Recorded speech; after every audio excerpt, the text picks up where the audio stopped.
نحمده ونستعينه ونستغفره ونؤمن به ونتوكل عليه ونعوذ بالله من شرور أنفسنا ومن سيئات أعمالنا من يهده الله فلا مضل له ومن يضلله فلا هادي له ونشهد أن لا إله إلا الله وحده لا شريك له ونشهد أن سيدنا ونبينا ومولانا محمدا عبده ورسوله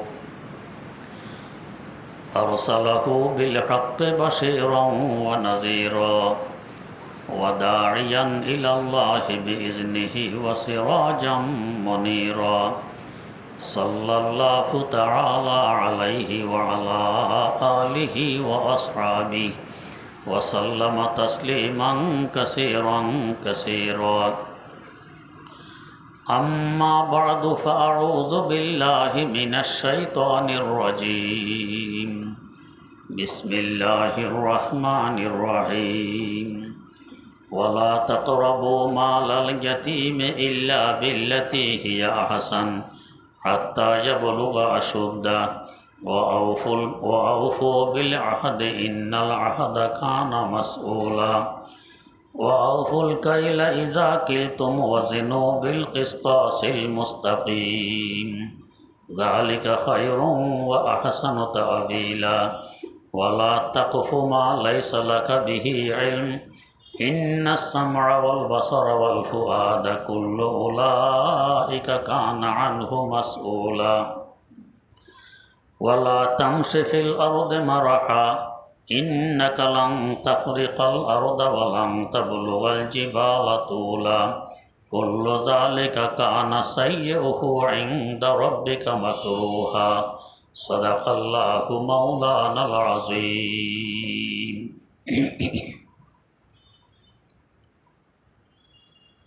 সূরা ইসরা 34 নম্বর আয়াত থেকে তেলাওয়াত করা হয়েছে।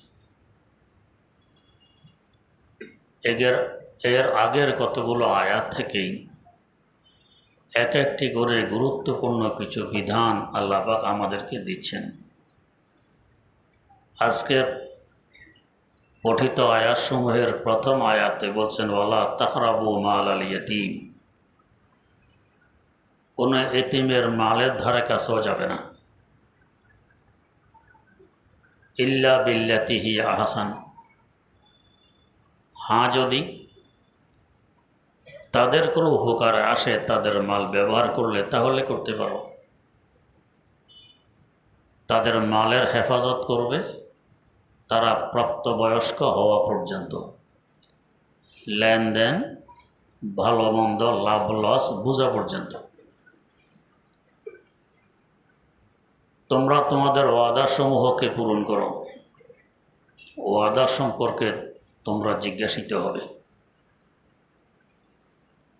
কেউ যদি মারা যায় নাবালেগ সন্তানাদি রেখে, চাই ছেলে হোক চাই মেয়ে, প্রথম দায়িত্ব আসে মৃত ব্যক্তির আব্বা যদি জীবিত থাকে তার কাছে, অর্থাৎ এতিমদের দাদার কাছে। দাদা নাই, নানা নাই, চাচাদের কাছে আসে। এই সুযোগে যদি তারা সদ্ব্যবহার করে, এতিমের মাল ভক্ষণ করে, এটা মারাত্মকতম একটি অপরাধ। তাই বলা হচ্ছে তাদের মাল ব্যবহারের ধারে কাছেও যাবে না। হেফাজত করা তোমাদের দায়িত্ব। যদি এই ধরনের কেউ না থাকে, দাদা, নানা, মামা, চাচা ইত্যাদি কেউ নেই, তখন দায়িত্ব বর্তায় সরকারের কাছে। এদের মাল সরকার হেফাজত করবে। কতদিন পর্যন্ত? যতদিন তারা লাভ লস না বোঝে, ভালো মন্দ না বোঝে, ততদিন পর্যন্ত। কতদিনে লাভ লস বোঝে? 15 বছরও কেউ বোঝে, 18 বছরে কেউ বোঝে, কেউ আরও পরেও বোঝে। ওই হিসাবে মাল হেফাজত করে রাখতে হবে। হ্যাঁ যদি এমন সুযোগ হাতে এসেছে, এখন আমি ব্যবহার করলে তাদের জন্য হিতকর হবে, উপকারী হবে, এটা বৈধ আছে। এমন কাজে ব্যবহার করা যাবে না যে কাজে খতরা আছে, আশঙ্কা আছে নষ্ট হয়ে যাওয়ার, এমন কাজে ব্যবহার করা যাবে না। লাভেরও সম্ভাবনা আছে, লসেরও আছে, এমন কাজে যাবে না। শুধু লাভের কাজে ব্যবহার করা যাবে। আর যে তত্ত্বাবধান করছে তার জন্য বক্ষণ করা বৈধ নয়, আল্লাহর ওয়াস্তে করবে। আল্লাহ ক্ষমা করুন, কিন্তু আমাদের অবস্থা এখন সামনে আল্লাহ দেখা যায়। 2-4 দিন এতিমের ব্যাপারে একটু মন নরম থাকে, দুর্বল থাকে, এরপর আস্তে আস্তে শক্ত হয়ে যায়। এবার চেষ্টা চলে কিভাবে মালগুলো আমি হড়প করতে পারি, ওদেরকে কিভাবে বঞ্চিত করা যায়। বহু ঘটনা আমাদের কাছে আসে, ফতুয়া আসে।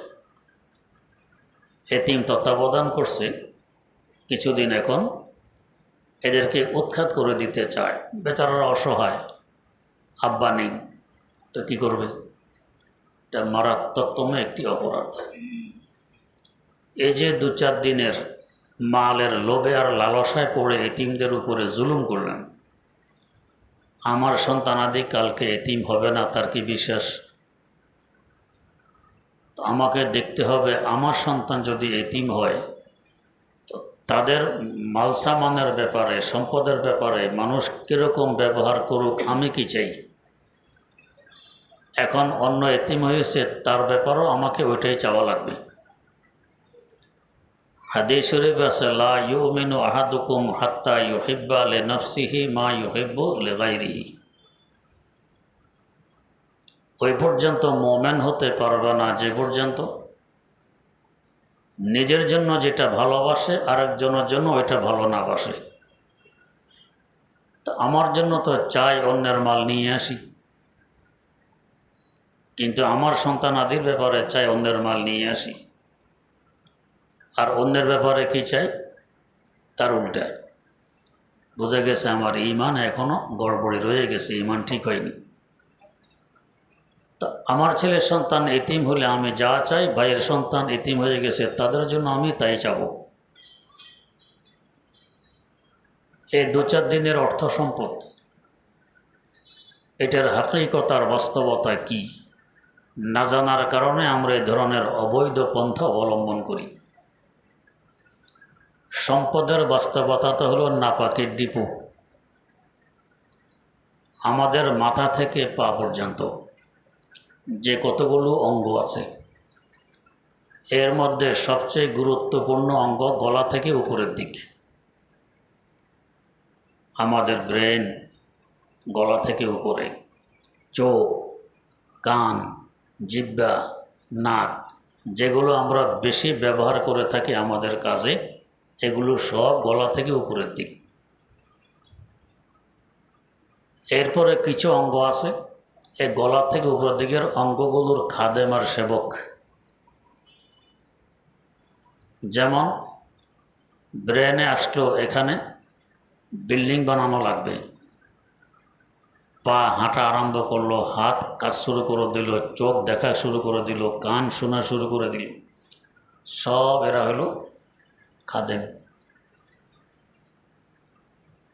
এরপরে আরেক শ্রেণী আছে আমাদের অঙ্গের মধ্যে, সে হলো গোডাউন।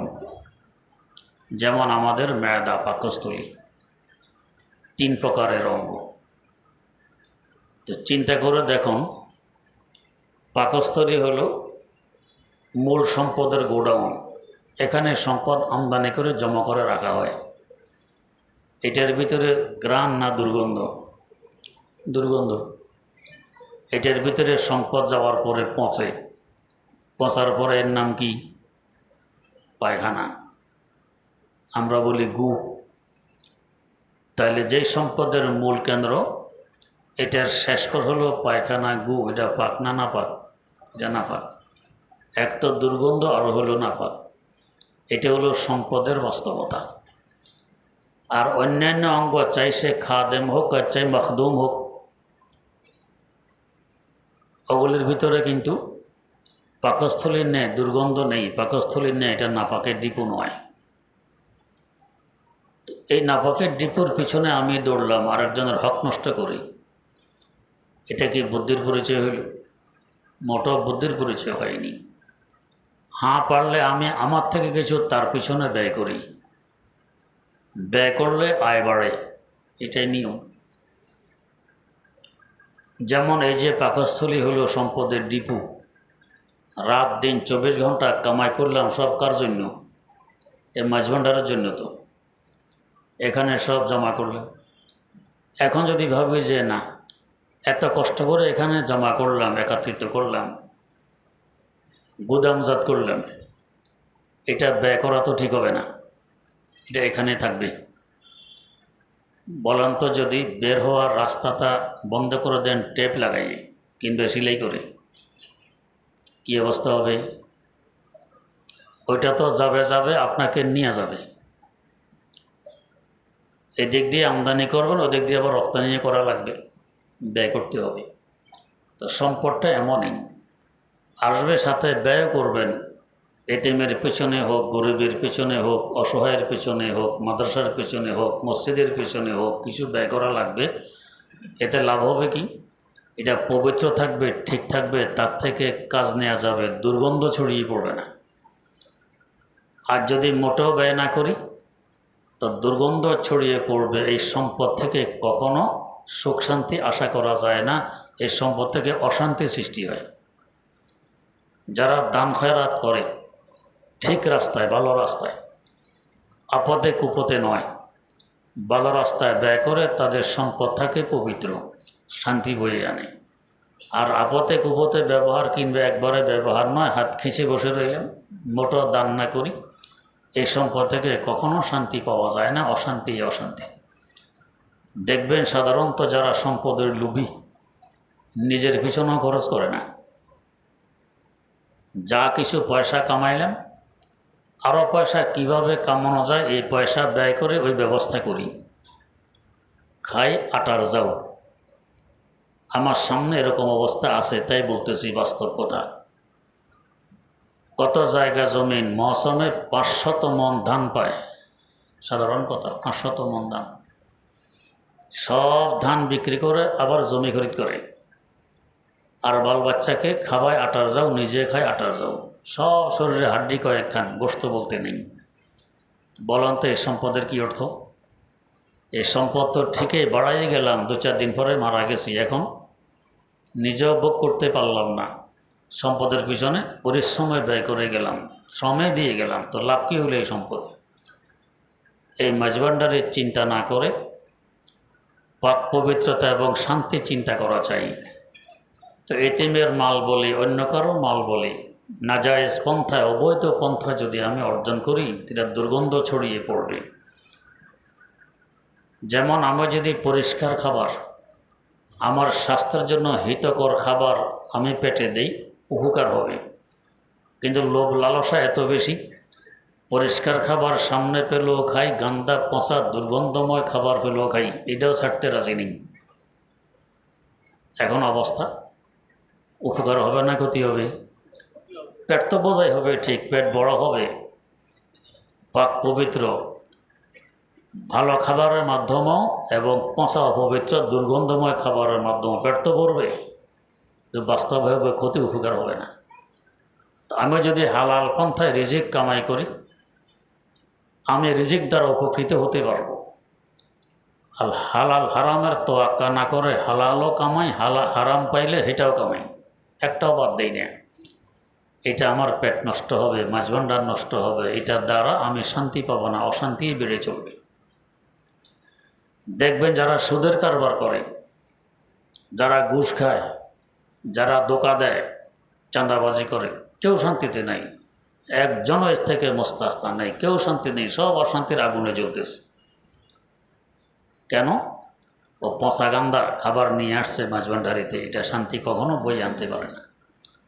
তো আল্লাহ রাব্বুল আলামিন হালালের জন্য উদ্বুদ্ধ জায়গা জায়গায় করতেছেন। এখানেও করলেন, ওয়ালা তাকরাবু মালাল ইয়াতীম, এতিমের মালের ধারে কাছে যাবে না। এতিম অসহায়, আর যে যত অসহায় আল্লাহ পাক তার তত সহায়। তো এতিমের মাল যদি আপনি অবৈধভাবে ব্যয় করেন, নষ্ট করে দেন, আল্লাহ রব্বুল আলামিন কিন্তু ছাড়বে না। অনেক বড় ক্ষতি আপনার হয়ে যাবে। এতিমের ক্ষতি মোটেও হবে না, যেহেতু তার সহায় আল্লাহ। তো মজলুম, দুর্বল, এদের সহায় হওয়া এটা হলো ভাগ্যের ব্যাপার। তো এতিমের সহায় হই, এতিমের ক্ষতিকারক না হই। ইল্লা বিল্লাতি হিয়া হাসান। তবে হ্যাঁ, তাদের মাল ব্যয় করা যাবে, ব্যবহার করা যাবে ভালো কাজে। যে কাজে ব্যয় করলে তারা উপকৃত হবে, তাদের খায়ের হবে, মঙ্গল হবে, ওই কাজে ব্যয় করা যায়। হাত্তা ইয়াবলুগা আশুদ্দা। হেফাজত করবে কতদিন পর্যন্ত? তারা প্রাপ্তবয়স্ক হওয়া পর্যন্ত, মানে বুদ্ধিশুদ্ধি হওয়া পর্যন্ত। অনেক আছে 15 বছর হয়ে গেছে, বালেগ হয়ে গেছে, এখনও বুঝবুদ্ধি আসেনি, এখনও তার সুপর্দ করা যাবে না, তোমার কাছে রেখে দাও বুঝবুদ্ধি আসা পর্যন্ত। ফায়দা কেমন হবে আরেকজনের মালের হেফাজত করলে? হাদিস শরীফে একটি ঘটনা আছে। 3 ব্যক্তি কোথাও রওনা করছে, সাথে সামান্য খাবারও আছে। এর মধ্যে মশলাদার বৃষ্টি শুরু হয়। পাহাড়ি এলাকা, হঠাৎ দেখলে পাহাড়ে একটি নিরাপদ গুহা দেখা যায়। কয় চলো আমরা গুহায় গিয়ে আশ্রয় নেই, বৃষ্টি থেমে গেলে বেরিয়ে যাব। 3 ব্যক্তি গুহার ভিতরে ভালোই আরামে আছে, বৃষ্টি থেকে নিরাপদ। আল্লাহর মর্জি, পাহাড় উপর থেকে বড় একটি চাটান, বড় এক পাথর গড়িয়ে এসে গুহার মুখে এসে থেমে গেছে, আর সে গড়িয়ে পড়ল না। এখন তো এরা পেরেশান, 3 জনের জোরে এই পাথর সরানো সম্ভব নয়, অনেক বড় পাথর, মারা যাওয়া নিশ্চিত, আর তো কোনো উপায় নেই। 1-2 বেলা খাবার সাথে আছে, এটা খাওয়ার পরে আর তো খাবার নেই, কেউ তো জানবো না যে আমরা এখানে আছি। তখন তো আর মোবাইলের যুগ নেই যে জানাই দিব আমরা এখানে আছি, উদ্ধার করো। পাথরও সরায় না, নিজেদেরও জোরে সরাইতে পারে না, এখন কি করবে? চিন্তা করেন, এক ব্যক্তি প্রস্তাব দিল যে সবাই চিন্তা করো কার জীবনে সবচেয়ে ভালো কাজ কি করেছো, নেকের কাজ কি করেছো, ওই কাজটাকে সামনে এনে এটার উসিলে আল্লাহ পাকের কাছে দোয়া করো। এইসব আর কোনো গতি নেই। ঠিক আছে, ভালো কথা। তো একজন দোয়া করলো, আল্লাহ আমি ছিলাম গরিব, আমার চাচা ছিল অনেক ধনী, তার একটি মেয়ে ছিল খুব সুন্দরী যুবতী, আমি ছিলাম তার আসক্ত, আমার কাছে বিয়ে দেবে না, আমি গরিব। আমি একদিন তার কাছে প্রস্তাব পাঠাইলাম, সে বলল এই পরিমাণ পয়সা যদি আমাকে দিতে পারো তাহলে পাবে, এর আগে পাবে না। আমি মজদুরি করে কষ্ট করে এই পরিমাণ পয়সা জোগাড় করেছি, কামাই করেছি। জোগাড় করে তাকে নিয়ে নির্জনে আমি অবৈধ কাজে লিপ্ত হব। ঠিক কাজ শুরু হবে এই মুহূর্তে চাচাতো বোন বলল, ইত্তাকুল্লাহ, আল্লাহকে ভয় করো। তার ইত্তাকুল্লাহর আওয়াজে আমার অন্তর কেঁপে গেল, ধাক্কা লাগলো। কথা তো ঠিক, কারণ হাদিস শরীফে আছে জিনাকারী যখন জিনা করে তখন তার ভিতরে ঈমান থাকে না। ঈমান থাকা অবস্থায় জিনা করা সম্ভব নয়। এই অবস্থায় মারা গেলে বেঈমান অবস্থায় মারা যাবে, কত মারাত্মক। বস ইত্তাকুল্লাহ বলার সাথে সাথে আমি সরে দাঁড়াইলাম, যাও টাকা পয়সা তো তোমাকে দিয়েছি, তুমি মালিক, ওইটাও নিব না, তোমার সাথে অপকর্ম করব না। ফিরে আসলাম। আল্লাহ এই কাজটাতে করেছে একমাত্র তোমার ভয়ে, অন্য কেউ তো দেখতো না, আমরা নির্জনে ছিলাম, চাইলেই পারতাম, তারপরও করিনি, তোমার ভয়ে ছেড়ে দিয়েছি, তাকে পয়সাও দিয়ে দিয়েছি। এই কাজের উসিলে তুমি আমাদেরকে উদ্ধার করো। দেখে যে পাথর 3 ভাগের 1 ভাগ সরে গেছে অটোমেটিক। এভাবে আরেকজন, এক ব্যক্তি আমার কাছে টাকা পাইত, এটা তোমার কাছে আমানত হিসাবে থাকুক, তবে তুমি যদি চাও তো ব্যবহার করতে পারবে। আমানতের বিধান হইল যা দেয় ওইটা রেখে দিতে হয়। যে টাকা দিল আমানত, ওই টাকাই রেখে দিতে হবে। এই নয় যে ব্যবহার করে ফেললাম পরে অন্য টাকা দিয়ে পুরাই দিলাম, এটা বৈধ নয়, ওই টাকা রেখে দেয়। হ্যাঁ, ব্যবহারের অনুমতি দিলে ব্যবহার করতে পারে, না দিলে পারে না। এ ব্যক্তি ব্যবহারের অনুমতি দিয়ে গেছে, বস এই যে সে গেল, সে আর আমানত নিতে আসে না। তো টাকা পড়ে থাকলে তো লাভ নেই, ব্যবহার করলে আস্তে আস্তে বাড়ে, এক জায়গায় রেখে দিলে তো লাভ হয় না। এই যে কোম্পানির সিস্টেম, কোম্পানির আবিষ্কার কীভাবে হইল?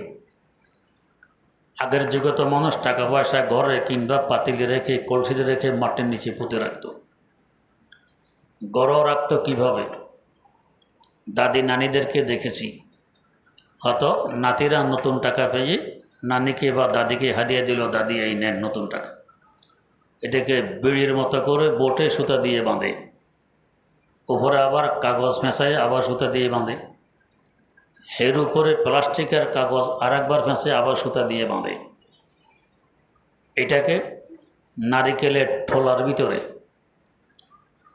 রেখে আবার মাটির ফাতিলের ভিতরে রাখে, মাটির ফাতিল ঘরের টঙ্গে ধুয়ে দিছে। এই যে টাকা পড়ে রইলে কোনো লাভ হবে? হবে না তো। তাই এখন কিছু লোকেরা দেখলো, এই ধরনের পড়ে থাকা টাকাগুলো যদি আমরা সংগ্রহ করে একসাথ করি, অনেক টাকা হবে। এগুলো ব্যয় করলে বড় মিল, কারখানা, ইন্ডাস্ট্রিজ দেওয়া যাবে, লাভ হবে। যাদের টাকা তাদেরকেও এক ভাগ দিলাম, যাতে উপকৃত হইল, আমরা এক ভাগ দিলাম। এই তো কোম্পানির আবিষ্কার, এভাবেই হয়। তো টাকা পড়ে থাকলে লাভ নেই, ব্যবহার করলে লাভ। এই লোকটা তার টাকা ব্যবহার করা আরম্ভ করছে। ব্যবহার করতে করতে করতে করতে কয়েক বছর বকরি খরিদ করে, আর বকরি বাড়ে, বকরি খরিদ করে, বকরি বাড়ে। বাড়তে বাড়তে অনেক বকরি বিক্রি করে জায়গা জমি অনেক কিছু সম্পদ হয়ে গেছে। বহুদিন পর লোক এসেছে গা আমানত নিতে। এখন এই শত শত বকরি, এই জায়গা জমি সব তাকে বুঝে দিয়ে বলে, এগুলো তোমার আমানত। কই কি? আমি আমানত রেখেছিলাম 100 টাকা, আর তুমি কয় কোটি টাকার সম্পদ, কী করতেছো এগুলি? কয় না, এগুলি সব তোমার। আমার হয় কিভাবে? আমি তো এগুলো আমানত রাখিনি। তোমার ওই যে 100 টাকা ছিল, এটাকে আমি বাড়াইতে বাড়াইতে এ পর্যন্ত বাড়ছে, সব কিছু তোমার। চিন্তা করুন আগের যুগের দিনদারি। আমরা তো আমাদের হক উসুলের জন্য কাড়াকাড়ি করি, আগের যুগে দেওয়ার জন্য কাড়াকাড়ি করত। এটা তোমার, হে নিবে না, কয় এটা তোমার। এমনকি এই ধরনের কাড়াকাড়িতে, ঠেলাঠেলিতে কখনো কাজের কাছে পর্যন্ত, বিচারকের কাছে পর্যন্ত যেতে হইত। যে বলতো এই সম্পদ হের, হে নিবে না, হে বলে এটা তোমার, উল্টা বিচার। তো এই ব্যক্তি তো হয় না, আমি দিয়েছি 100 টাকা, এত সম্পদ আসলো কই থেকে? আমি তোমার এই টাকাকে এমনি রেখে দেয়নি, বাড়ানোর চেষ্টা করেছি।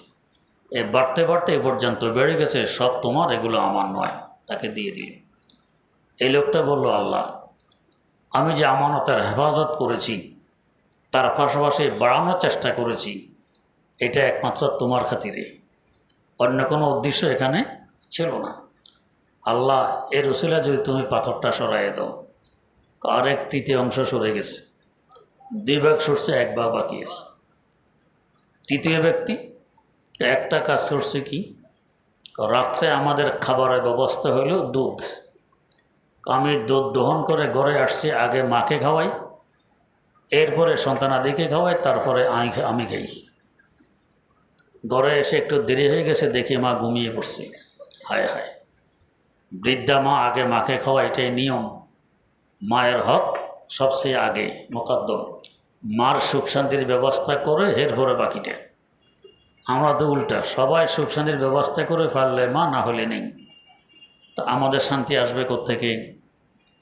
মায়ের শান্তি অগ্রাধিকার রাখে, মা সব ঠিক রেখে তারপরে। আল্লাহ, দুধ নিয়ে মায়ের পায়ের কাছে দাঁড়াইয়ে রইলাম। কখন সজাগ হয়? মা তো খোদা নিয়ে ঘুমিয়ে গেছেন, আমার দেরি হওয়ার কারণে অপরাধ তো আমার। বহু রাত পর্যন্ত মায়ের ঘুম ভাঙেনি। আমরা তো জাগায় দিতাম, মা ওঠো। না, এটা নিয়ম নয়। সাধারণত কেউ ঘুমিয়ে গেলে বিনা প্রয়োজনে তার ঘুম নষ্ট করা বৈধ নয়। ঘুম বড় নেয়ামত আল্লাহ পাকের পক্ষ থেকে। রাসূল আকরাম সাল্লাল্লাহু আলাইহি ওয়াসাল্লাম রাত্রে উঠতেন ইবাদত করতে। আয়েশা সিদ্দিকা রাদিয়াল্লাহু তাআলা আনহা বলেন, এত আস্তে আস্তে উঠতেন যাতে আমার ঘুম না ভাঙে।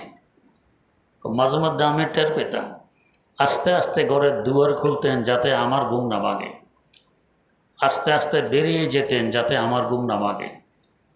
অজু ইস্তেঞ্জা পাক পবিত্রতা অর্জন করে আস্তে আস্তে ঘরে ঢুকতেন যাতে আমার ঘুম না ভাঙে, আস্তে আস্তে নামাজে দাঁড়াইতেন যাতে আমার ঘুম না ভাঙে। তো নবী করিম সাল্লাল্লাহু আলাইহি ওয়াসাল্লামের মতো মহামানব যদি এইভাবে চলেন, আমাদের কীরকম চলা দরকার? আমরা ধমধাম ঠাসঠুস দুয়ার বন্ধ করে দিলাম, ঠাসঠুস সুইচ টিপলাম, বাতি বন্ধ করলাম, ঘুম ভেঙে গেল, চিৎকার দিলাম, ঘুম ভেঙে গেল।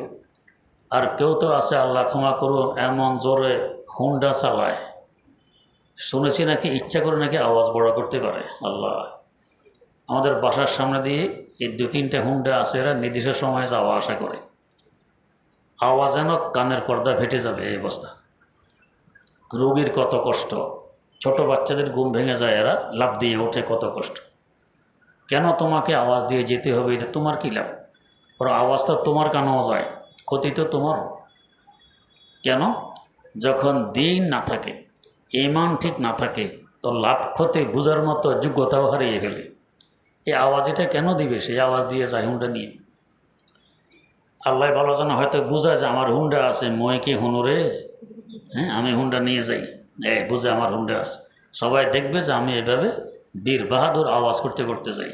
আল্লাহ ক্ষমা করুন, এটা হারাম কবিরা গুনাহ, আরেকজনকে কষ্ট দেয়। তো উনি বলেন, তো মায়ের পায়ের পাশে দাঁড়িয়ে আছি, জাগানোরও তো সাহস নেই, মার ইজ্জত এহতারাম সর্বাগ্যে। গভীর রাত, মার ঘুম ভাঙছে, আমি দুধ নিয়ে দাঁড়ানো, মাকে পান করাইলাম, এরপরে বাচ্চাদেরকে পান করাইলাম, তারপর যা বেঁচেছে আমি নিজে পান করলাম। আল্লাহ, এই মায়ের এই খেদমতটা করেছে একমাত্র তোমার খাতিরে, যদি আমার আমলটা কবুল হয়, এর বরকতে তুমি পাথরটা সরাইয়ে দাও। আরও 1/3 সরে গেল, মানে পুরা পাথর সরে গেল, 3 ব্যক্তির নাজাত পেয়ে গেল।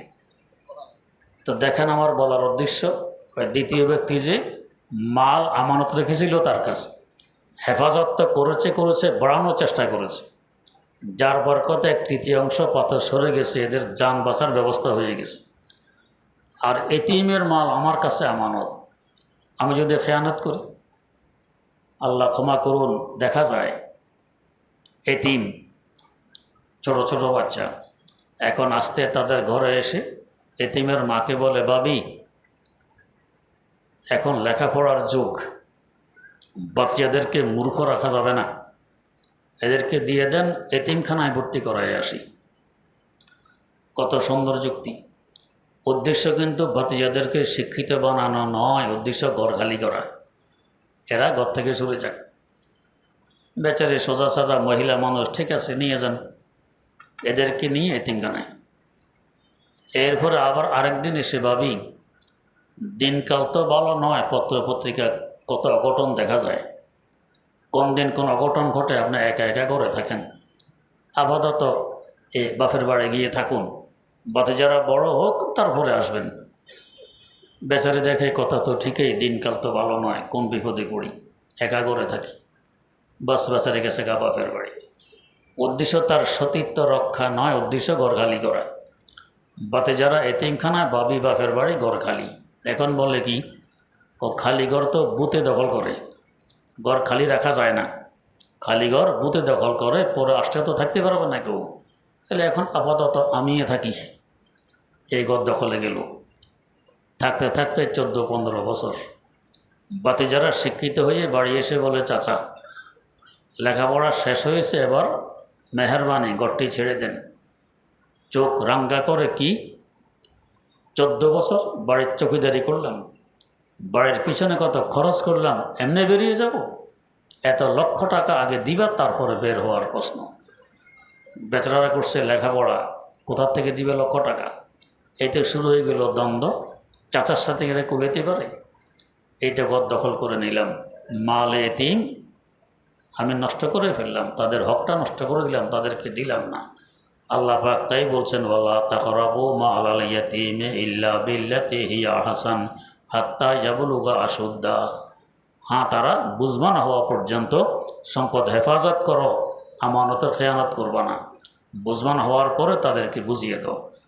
ওয়া আউফু বিল আহাদ, আরেকটি গুরুত্বপূর্ণ আদেশ কি, খবরদার ওয়াদা ভঙ্গ করবে না।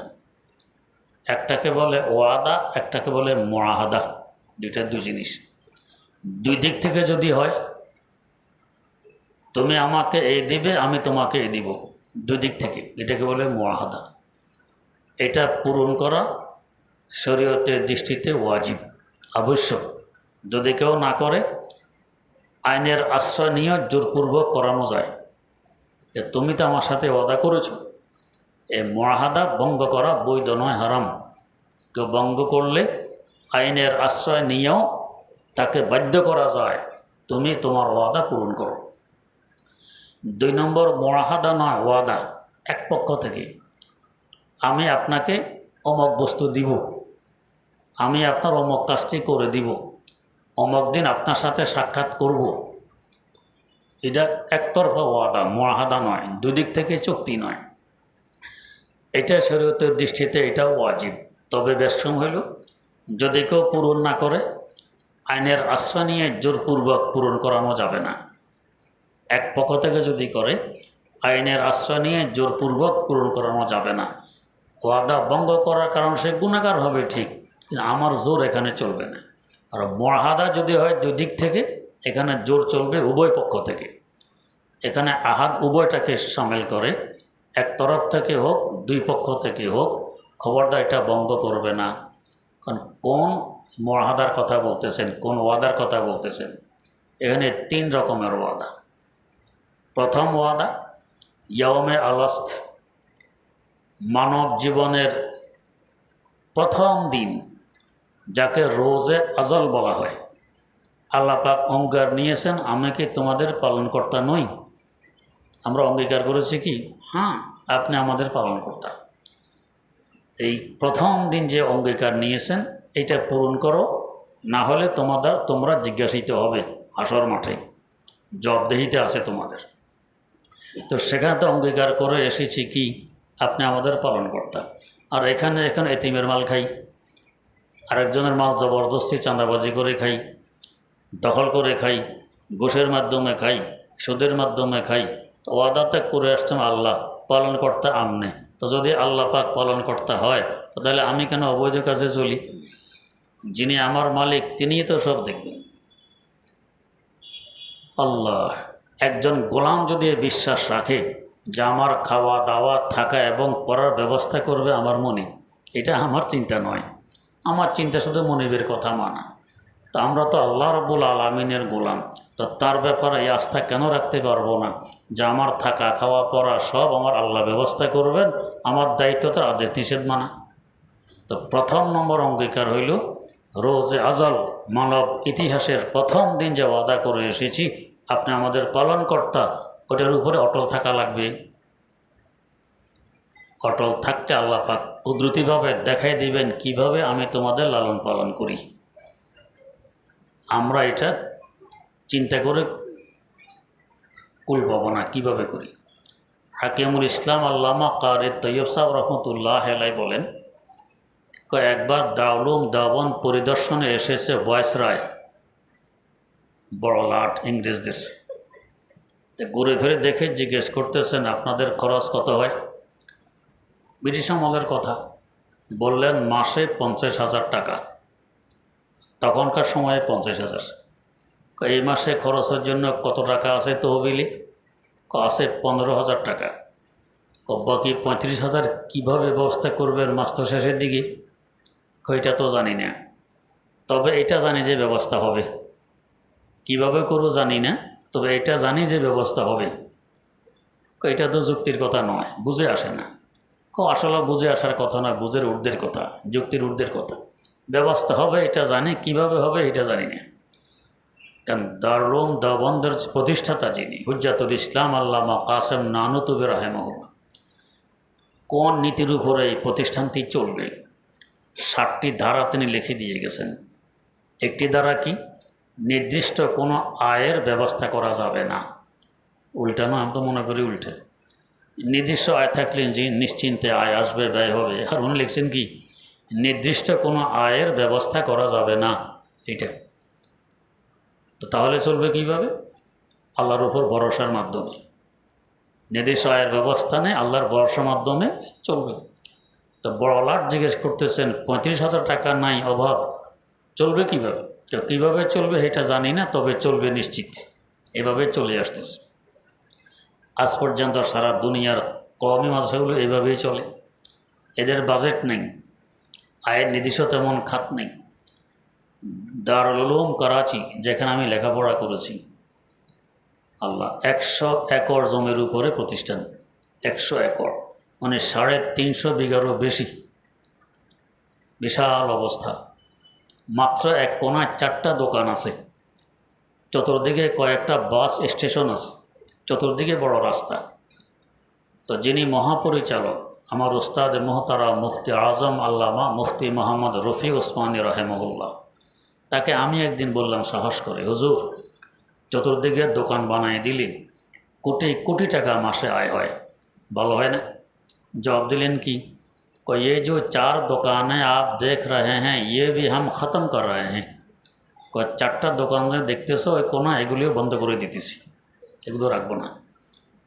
আয়ের নির্দিষ্ট কোনো খাত রাখবে না, এমনি চলবে। তো এটা হলো আল্লাহ পাকের পক্ষ থেকে কিভাবে আসে, তো আসে। আজ প্রায় 150-200 বছর তো হয়ে গেছে দারুল উলুম দেওবন্দের বয়স, আর এখন তো কোটি কোটি টাকা ব্যয় হয়। দারুল হাদিস নির্মাণ করেছে, দেখার মতো একটি বিল্ডিং কত কোটি টাকা ব্যয় করেছে আল্লাহ ভালো জানেন, কিন্তু নির্দিষ্ট আয়ের খাত তো নেই, চলতেছে এইভাবে। তো আল্লাহ রাব্বুল আলামিন তখন জিজ্ঞেস করেছেন, আমি কি পালনকর্তা নই? আমরা স্বীকার করেছি, হ্যাঁ আপনি পালনকর্তা। ওই প্রতিশ্রুতির উপরে যারা অটল আছে, আল্লাহ ভাইদেরকে এইভাবেই চালান। বাজেট লাগবে না, নির্দিষ্ট আয়ের খাত লাগবে না, এমনি এরা চলে। 2 নম্বর ওয়াদা কি? আমরা পড়ি লা ইলাহা ইল্লাল্লাহ মুহাম্মাদুর রাসূলুল্লাহ, এটা আমাদের ঈমানের কালেমা। এখন তো আল্লাহ ক্ষমা করুন, এক গ্রুপ বেরিয়ে আসছে, কয় না এটা ঈমানের কালেমা নয়, এটা নাকি শিরিক। যে কালেমা পড়লে শিরিক পরিহার হয়, তৌহিদের পতাকাবাহী হয়, এটা নাকি শিরিকের কালেমা। আল্লাহ ক্ষমা করুন। এক বেটা ওপেন চ্যালেঞ্জ করছে, এই কলমা হাদিসই নেই। হাদিস তুমি কতটুকু পড়ছো? আল কালেমা তৈয়বা একটি কিতাবের নামে আছে, এই কালেমা যে হাদিসে আছে তার প্রমাণস্বরূপ। কানজুল উম্মাল একটি হাদিসের কিতাব আছে 18 খণ্ডের, এখানে হাদিস উল্লেখ আছে। আল এসাবা নামক কিতাবে হাদিস উল্লেখ আছে। আর কোরআন শরীফের 2 ভাগ 2 জায়গায় আছে, লা ইলাহা ইল্লাল্লাহ এক জায়গায়, মুহাম্মাদুর রাসূলুল্লাহ আরেক জায়গায়। দুটাকে একসাথ করে আমাদের ঈমানের কলেমা। এরা ওপেন চ্যালেঞ্জ করে কলেমা নাকি ইসলামে নেই, আল্লাহ ক্ষমা করুন। তাহলে ইসলামের কলেমা কি? ইসলামের কলেমা হলো রাব্বি আল্লাহ, এর নতুন একটা বের করছে, আল্লাহ ক্ষমা করুন। তো এই যে আমরা কালেমা পড়লাম, তার মানে কি? আল্লাহ, আমার থাকা খাওয়া পড়ার সব দায়িত্ব তো আপনার, আর আপনার সকল বিধিনিষেধ মেনে চলা দায়িত্ব আমার। আমার থাকা খাওয়া পড়ার ব্যবস্থা আপনি করবেন, আর আপনার সব বিধিনিষেধ আমি মেনে চলব। এটা লা ইলাহা ইল্লাল্লাহর অর্থ। আপনার বিধিনিষেধ যে মেনে চলব, কোন তরিকায়, কীভাবে? মুহাম্মাদুর রাসূলুল্লাহ, আপনার রাসূল হজরত মুহাম্মদ সাল্লাল্লাহু আলাইহি ওয়াসাল্লাম যেভাবে বলে গেছেন সেইভাবে। নিজের মন গড়া এবাদত নয়, রাসূলের বাতানো তরিকা অনুযায়ী এবাদত। এই যে অঙ্গীকার করলাম, এই অঙ্গীকার সম্পর্কে হাসর মাঠে জিজ্ঞেস করা হবে, পড়ছো তো লা ইলাহা ইল্লাল্লাহ মুহাম্মাদুর রাসূলুল্লাহ, এর উপরে কি অটল ছিল? আমল কি করছো ঠিকভাবে? জিজ্ঞাসিত হবে। 3 নম্বর হলো, কোনো মানুষের সাথে যদি অঙ্গীকার করি, অঙ্গীকার করলাম যে তুমি আমি এই কাজটা করব, এরপর আমি ধারে কাছে নেই। অঙ্গীকার করলাম এত টাকা তোমাকে দিব, এর বিনিময়ে তুমি আমাকে এটা দিবা, এটা তো সে দিয়ে দিল, আমি টাকা দিতেছি না, অঙ্গীকার ভঙ্গ। এটাও হাসর মাঠে জিজ্ঞাসিত হবে, কেন অঙ্গীকারটা ভঙ্গ করলা? এতে তো আরেকজনের ক্ষতি হয়, কষ্ট হয়। আল্লাহ, একজন ধরেন টাকা পায়, ওয়াদা করলাম, এখন কি মাস? জুলাই, আগস্টের 10 তারিখে দিব। 10 তারিখ আসছে, ফোন বন্ধ, ঘরে আসে ঠিক, বেচারা আসছে টাকা নিতে, কলিং বেল শুনে ছোটো বাচ্চা বেরিয়ে আসছে। তো বাচ্চাকে বলে দিলাম, যাই বলো যে আমার আব্বু ঘরে নেই। বাচ্চা গিয়ে বলে, আব্বু বলছেন আব্বু ঘরে নেই। হ্যাঁ, সোজা সোজা মানুষ, ছোটো বাচ্চা, আব্বু বলছেন আব্বু ঘরে নেই। হাটহাজি মাদ্রাসার ওস্তাদ ছিলেন পীর সাহেব হুজুর। তো হুজুর কথা বলতে, কথার বাক্কা, কথার শুরুতে বলতেন দি আর সনর, কি অর্থ দিয়ার সনর আল্লাহ ভালো জানেন, কথা কইতে শুধু দিয়ার সনর। একদিন হুজুরের বুয়ার ছেলেকে হুজুরে পড়াইতেছেন, ছাত্ররা দেখতেছে, বলে দিয়ার সনর আলিফ। তা ছোট্ট ছেলে বলে দিয়ার সনর আলিফ, দিয়ার সনর নকশ। চিটাঙ্গের ভাষায় দিয়ার সনর বলবে না, ফোলা পড়ে দিয়ার সনর নকশ। কোবা কি খদ দে দিয়ার সনর নকশ, আবার কোবা কি খদ দে দিয়ার সনর নকশ। হুজুর যা বলে হুজুরও, হুজুর যা বলে ছেলেও তা বলে। এখন এই বাচ্চা এসে কয় কি, আব্বা বলছেন আব্বা ঘরে নেই। আরে দিতে যদি না পারো আসো সামনে, তোমার কি ওজোর সামনে তুলে ধরো ভাই, ওয়াদা ছিল, বাধ্য পারি নেই। ঠিক আছে সামনে চেষ্টা করব। পলায় থাকা তো অর্থ নাই, ও বেচারা তো সন্ধিয়ান হয়ে পড়ে, তার কষ্ট হয়। যাই হোক, তো মানুষের সাথে যে ওয়াদা অঙ্গীকার মহাদা, এটার সম্পর্ক যদি ভঙ্গ করি আখরাতে জিজ্ঞাসিত হবে, জবাবদেহিতে আছে, জবাব দেওয়া লাগবে। ইন্নাল আহাদা কানা মাসউলা। অতএব মানব ইতিহাসের প্রথম দিনের অঙ্গীকার লা ইলাহা ইল্লাল্লাহু মুহাম্মাদুর রাসূলুল্লাহর অঙ্গীকার, অন্য কারোর সাথে ওয়াদা করলে এই অঙ্গীকার, এগুলোর ব্যাপারে খুব হুঁশিয়ার থাকা চাই যাতে ভঙ্গ না হয়। আল্লাহ রাব্বুল আলামিন আমাদেরকে তৌফিক দান করুন। সুবহানাল্লাহি ওয়া বিহামদিহি, সুবহানাকা আল্লাহুম্মা ওয়া বিহামদিক, আশহাদু আল্লা ইলাহা ইল্লা আনতা আস্তাগফিরুকা ওয়া আতুবু ইলাইক।